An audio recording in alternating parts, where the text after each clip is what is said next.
There are three big ways that usually describe horror: thrilling, psychological, and shocking. Most work with multiple elements like SCP containment breach, which is thrilling since there are moments where your split-second decisions mean life or death, and psychological since you'll be constantly paranoid of unknown SCPs coming to ruin your life. FNAF 4, on the other hand, is shocking and psychological, as you have to max out your volume and listen to animatronics breathing at your door, and learning the difference between a breath and nothing is the difference between life and death. Andy and Leyley isn't shocking in the way FNAF 4 is, or thrilling in the way SCP Containment Breach is. Instead, it presents itself as a psychological horror game, though in reality, it just throws disturbing subject matter at you in hopes that that's enough. But what is Andy and Leyley plus overview? If you somehow don't know about this game, then it's a dark horror comedy drama created by Nemley. They've made a variety of games with dark themes like No Good Noel and Better Half, but this one's the one that put them on the map. The reason why this game is so controversial and why it even blew up is because of the core of its horror. Incest! That's great. And Andrew and Ashley are siblings with a deeply toxic relationship, and for some, this makes an interesting, layered, and uncomfortable story about how trauma and abuse can affect people, but for others it's just annoying, and I'm in that second camp. Since I'm someone who doesn't think the game is effective though, I want to get into what actually works with the game: art style and unique premise. Andy and Leyley has a distinctive, simple, paper cutout style that gives it charm. Given the subject matter, which is full of basically all forms of abuse, manipulation, and other dark things, I'd usually say it could be a distracting element for some like Terrible Mouse, though what really carries it is its monotone coloration. Everything's basically black, white, and gray except for character eyes, making it feel dismal and dry, which is perfectly fitting for a game where its actual thing is interpersonal drama. The premise is also pretty unique. It takes a lot of nerve to try and execute something like this because of how serious and weird it is to make a story about two siblings that are interested in each other, and probably why I haven't seen anything else that tries what this game tried. At most, I've had the displeasure of watching weirdo media like Oriemo, which is I don't care how you pronounce that. It's freaky, which is an anime where two siblings get married. Oh yeah, also the brother's 17 and the sister's 14. Why did I watch that as a kid? Though, it's not taken seriously there.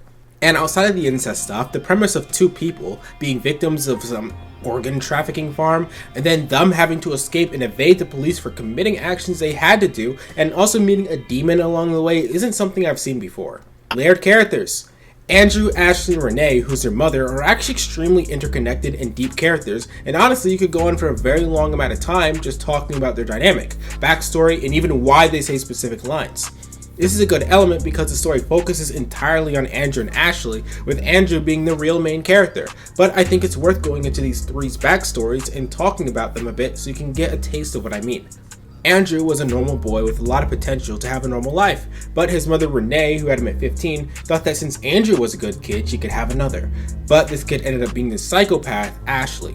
Renee didn't know how to take care of Ashley, and neither did their father Douglas, so they became extremely distant from them and shifted all the responsibility onto Andrew so he could raise Ashley, even though he was only 2 years older than her. Andrew still tried to be normal, but Ashley constantly demanded attention from him, and his parents enabled Ashley, so he began failing school, he couldn't get any real friends, and he couldn't keep a girlfriend because Ashley always wanted Andrew and practically was in control of his every move. This resulted in Ashley never growing up and Andrew deep down resenting his family while still wanting to grow into a regular person. There can't be anyone else. It's Andy and Leyley. It's Andy and Leyley and no one else forever and ever. That's not possible. Please, just grow up already. No one else. No one else. Nobody fucking else. You're my brother. This conflict where Ashley won't grow up and Andrew desperately wants to is personified in their constant arguments over their nicknames. Ashley keeps pushing for Andrew to accept the name Andy because she wants to go back to what it was like when they were kids when Andrew was forced to always do everything she said, but he fights against this throughout the game. It's very good symbolization, and this conflict alone shows us that Ashley is an intentionally unchanging character while Andrew is a dynamic one since he's the one that actually wants to evolve and change, while Ashley never will because of how she grew up. Andrew never leaves either because he feels like him being his sister's everything is normal, and Ashley always drives everyone away since she's terrible, so she depends on Andrew and never wants him to leave for that reason. This is a central conflict throughout the entire game, as for the most part it's about Andrew resisting Ashley's demands since she's insecure, stupid, and narcissistic, which is what causes the majority of their arguments and issues. There's a lot I didn't say about them, and quite frankly, I'm assuming you at least played or watched a playthrough of the game before you decided to watch a review for it, but where does their mother Renee fit into this? Well, it's because she's the main reason for all of this, and she's why they even get confined into the apartment under the false quarantine, because she resents them for honestly understandable reasons at that. She was kicked out of her house for being pregnant at 15, and she decided that she wanted to try having a family with the man that she loved, Douglas. But because Renee and Douglas were so young and Ashley was too difficult to raise, that plan collapsed. Still, neither Andrew or Ashley deserved any of the treatment they got from their mother or the neglect that caused their grossly toxic dynamic. But as you can see, these characters mostly have an understandable reason for why they're the way they are, except Ashley, who was just born a psychopath basically. Despite all this complexity, a lot of it I didn't even go through, because of a lot of the things that they do, it makes it almost impossible to actually root for or sympathize with any of them, be it Renee, Andrew, or Ashley. And outside of this layering, the game doesn't offer much else to keep these characters compelling. Bad villain protagonists. Villain protagonists are hard to pull off because oftentimes it's hard to root for them. Dragon Ball works because you want Goku to win, but if the protagonist was Frieza instead, then that massive part of what made that series work goes away. But if you can give other compelling reasons to stay along and enjoy the story with the villain protagonist, like Light from Death Note, then oftentimes you can make an even more engaging story. Spoiler warning, but when Light becomes Kira and is able to kill whoever he wants by just imagining their face as he writes their name in a notebook, he gains a warped idea of justice, and he wants to become the god of this world in order to create a utopia, thanks to his ability to punish and judge people himself. That ideology by itself is already very interesting, but the show does even better by having thrilling, psychological, intense moments in episodes between him and his antagonist, L, who's really the hero in this situation, since he wants to stop him. It quickly becomes a battle of wits. Can Light outsmart L and create his utopia, or will L outsmart him and get him put in prison? Whether you actually root for Light and think he's doing something great or not, the central reason for watching is because of those thrilling, intense moments, since oftentimes a single interaction can lead to L or Kira being either killed or found out. The problem with the Coffin is that it gives you no great compelling reason to see what happens with Andrew and Ashley by the end. They both deserve to go to prison as they cannibalize, murder, commit incest, abuse each other, and sell souls to a demonic entity. So I can only really think of two reasons as to why you'd be engaged in a story like this. One is just to see where these two will end up. Maybe Andrew will leave, or maybe they'll get together. Or two, you're just freaky and need electroshock therapy. Jokes aside, because of how bad they are, it's impossible to feel bad for either of them whenever you see them go through things, even at moments where it's obviously trying to make you feel sympathy for Andrew, for example. Chapter 3 has a ton of flashbacks, and the main purpose of them is to show you how bad Andrew's life was. But the game also constantly reminds you that he doesn't deserve sympathy. He even flat out kills a child right on screen in the same chapter. Sorry, but you trying to make me feel bad for this child murderer doesn't exactly work or pull at my heartstrings the second I pause the game, think, and remember everything he did. Even in the most extreme ending, that being shotgun and shuts, it feels more entertaining and wild than actually tragic or sad because the game gives you every reason to want Andy and Leyley to fail. It's the best ending because it follows the decay route and commits to where it was going, while being literally over the top and insane. Andrew tries to kill Leyley with the cleaver at the start of it. Then she chains him to a radiator of an apartment for like 5 days. And by then we have Andrew beating the crap out of Ashley and her coercing him while he's drunk to have relations with her. None of this feels tragic, and at most it's just uncomfortable because these characters are so morally bad that I didn't feel anything for either of them. Honestly, at this point, this is gonna sound crazy, with everything that happened, the game made it feel deserved when Ashley got beat because of all the horrible crap she's done to both Andrew and other people, not to mention that she freaking rapes him right afterwards. The worst part is that it isn't even memorable. Everything in between these massive climaxes in their arcs I barely remember, and I'd have to go check my notes again because nothing in this ending sticks with you outside of those crazy moments. It just feels like a more extreme version of the same toxic dynamic you've been watching the entire game. Failed subtlety and incest desensitization. The most important part to the quality of this game's effectiveness is how well it can manage its main disturbing element, and it needed to do it subtly so that you don't get desensitized to it, because it's practically the game's gimmick. As you can tell by the title of this section though, it overall fails. While the creator did a good job at making the siblings really feel like siblings through the dialogue and jokes, it also sometimes does well at mixing the sibling energy with sexual, uncomfortable, or weird energy. There are many examples, but 3 good ones are when Andrew asks Julia to tie her hair up, the scene where Ashley tells Andrew that cigarettes would make him impotent, and when Ashley playfully slides her finger down Andrew's face in chapter 1 while they're laying in the same bed. They're all great because you need to either notice and piece together why they feel wrong, like the first example. They're either topics or statements no sibling should ever speak to each other about, like the second example, or they're actions that otherwise wouldn't be that weird if we didn't see everything else they did previously, like the third example. So the game can be pretty subtle or unnerving, but the problem is that most of the time it's just not, and these elements aren't even well spaced out.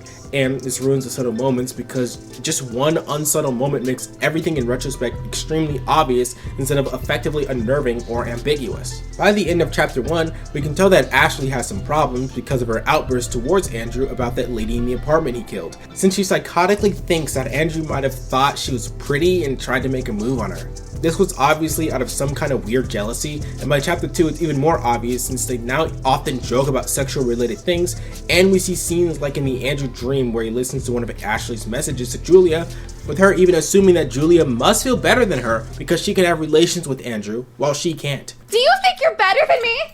Just because you can fuck him and I can't? You think that's love? Are you fucking delusional? Because of how often they do things like this and how in your face it is, by the middle of chapter 2 when they get to their parents' house, you just become desensitized since it's become expected. And it feels like the game knows this because it decides to joke even more about the incest, like with the scene where their mom says, "You fuck her." I get it.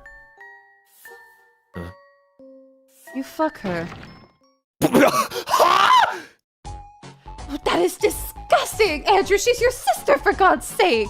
I haven't done anything! What the hell, Mom? Then what does she give you that makes it worth all this?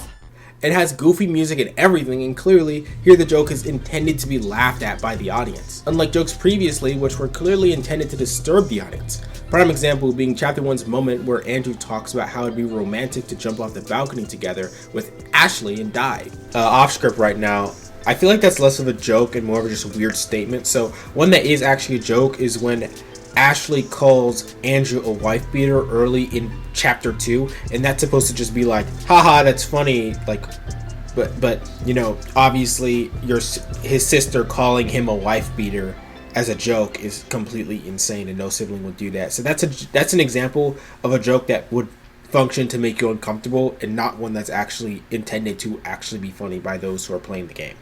Up until that point, it mostly used these uncomfortable jokes to make you uncomfortable and reinforce how naturally weird the dynamic is. But by the "you effer" moment, the incest is the punchline and nothing more. Fact is, you can't have it both ways. Is it meant to be a dark comedy or a dark psychological horror drama that deals with incest? Overall, it feels like it wanted to be the second, but then slowly transformed into the first. It reminds me of when in Hazbin Hotel, Angel Dust's sexual assault was taken seriously, but then the show just makes jokes about SA with Sir Pentious later. That makes a weird disconnect because the story told us to take this dark subject matter seriously so we can understand the character more, and then the same story told us to laugh at that same dark subject matter.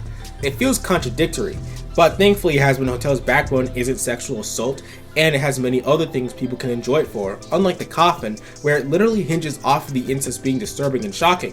That's most likely the whole reason why you heard of the game, since it blew up as the game with incest in it. This story is not only horrible, but it's also horribly dark, so it's important to take moments to focus on what's actually light and right in life. So I'm going to go on ahead and read a verse from the Bible, just one that I decided to choose out. Proverbs 19:1. Better to be poor and honest than to be dishonest and a fool. Open your Bible, read it after this video, because seriously, this is a horrible game. Anyway, on to the next section. Circles and bloating plus bad puzzles in chapter 3. On a line-by-line basis, the dialogue is good. The arguments feel layered because they're rarely about what they, on a surface level, are about, which is integral for making an argument between two people who have issues with each other feel real. But it's just repetitive. We circle around the same maybe 2 or 3 subjects over and over, and before you comment, that's the point! I get it! What do you want from me? I want you to put me first. Is that too much to ask? I do! You stupid bitch! What the fuck does it take? I have given you everything! Everything! Everything! Why are you still giving me this shit? Do none of the things I've done for you matter? Leyley, this is all of me. There's nothing more left that I can give you. You haven't given me Julia's head on a plate. No.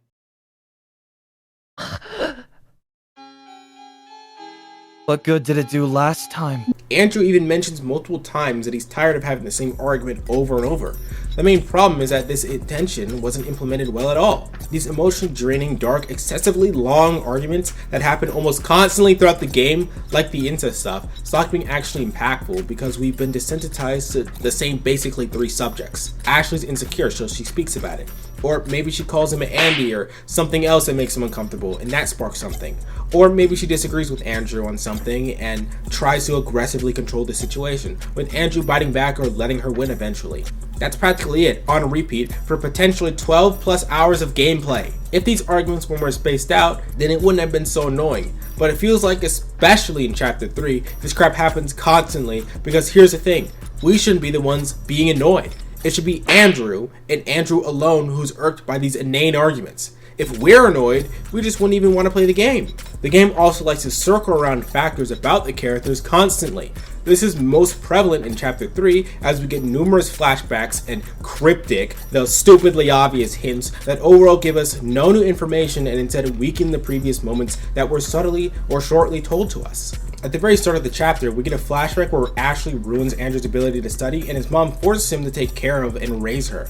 Then later we get a flashback of Andrew going to visit Nina's grave when they were teenagers with Julia, and one of Ashley ruining Andrew's reputation in high school. These are just 3 in that chapter alone, but notice how none of these things actually gives us any new information. It's because they functionally exist to make us feel bad for Andrew, which for aforementioned reasons does not work, and to clarify information we already knew about. We already knew Andrew felt bad about Nina because Chapter 1 makes it clear that it's a soft spot for him.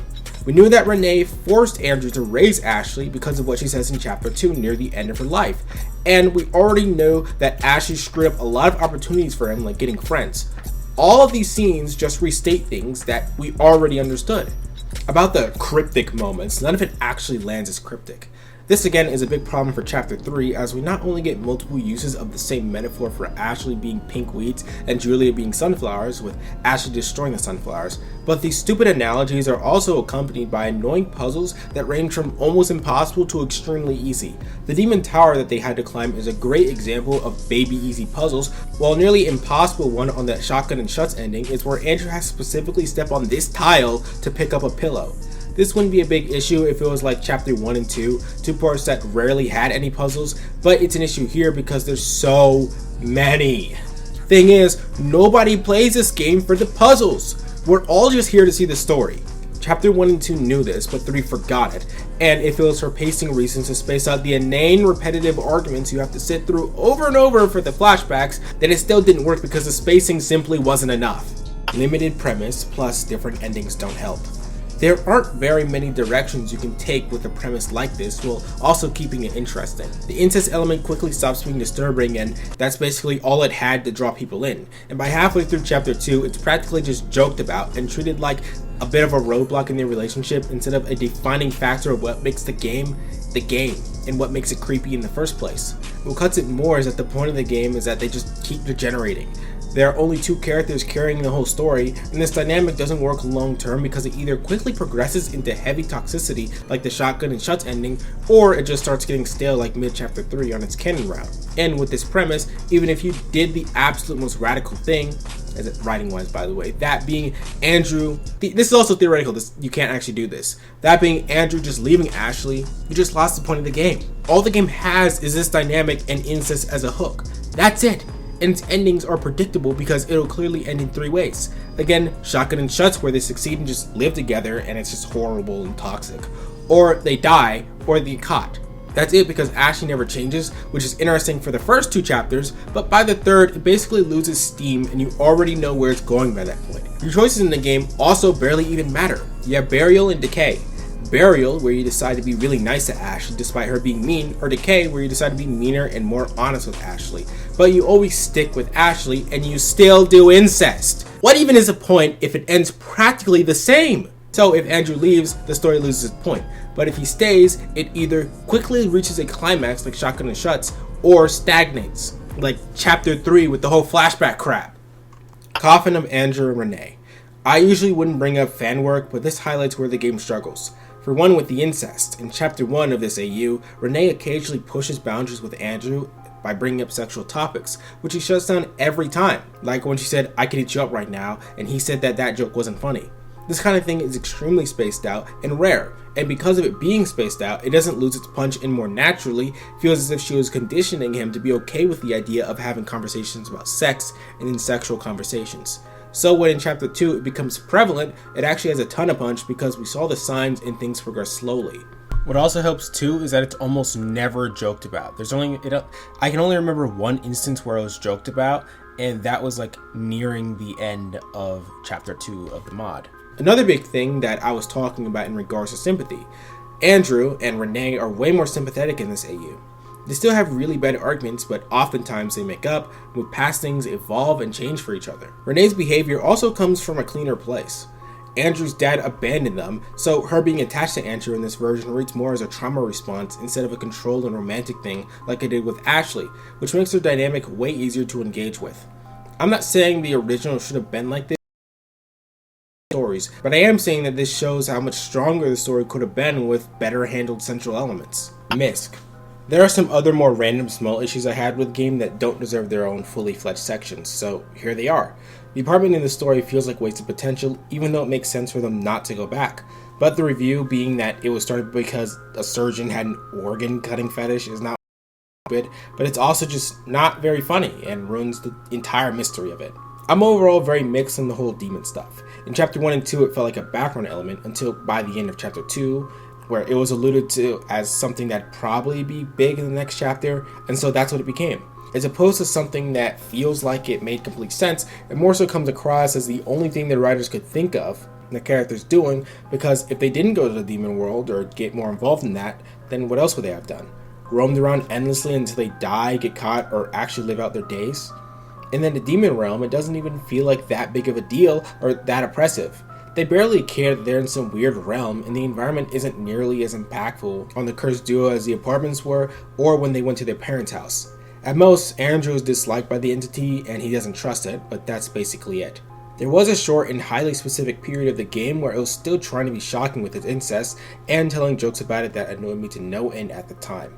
I played this game back on Halloween, and I still remember when Ashley thought in the demon realm that the entity doesn't care about its lover spat or something. It's such a stupid joke. At the time, I didn't get why the game would have done something like this since it wanted us to take the incest seriously, but since it's been about 4 months since then and I've rewatched it very recently, I understand that that was the point where it basically was transitioning from trying to creep you out with its incest to trying to make you laugh with it. The jokes in this game from the narrator are oftentimes really corny or oddly placed, like the previous specific example I gave about the demonic entity not caring about your lover spat or whatever. I say this too because there'll still be little snarky jokes in the most serious of situations when you check objects out, for example. Conclusion. There technically aren't that many issues individually that hold the Coffin back. It's just that the ones that do are colossal. It thinks it can stick with you and creep you out with its shocking subject matter and dark conversations, which is why I said it feels like it thinks it's actually psychological horror of some kind. But even calling this game a shock horror experience is nice, because the shock only lasts up until half of chapter 2, which is when it basically becomes a toxic relationship incest dark comedy drama as opposed to anything horrifying. The game's barely even a game in the first place, so honestly I think it should have been a comic. That way it could have had more art, movement, and liveliness, and even comedy would have been easier to do. Overall, while I don't hate the game or anything, if you didn't already check Andy and Leyley out, I don't suggest you do. It's not a very good story, and it partially feels like it's for some specific people. I don't usually cover video games either, this is just an April Fool's thing because I've always wanted to tackle this one, but if this gets successful, I might make a review on mouth-watching or something. Anyway, be sure to subscribe, become a member, like the video and comment, join the server, and have a good day everyone.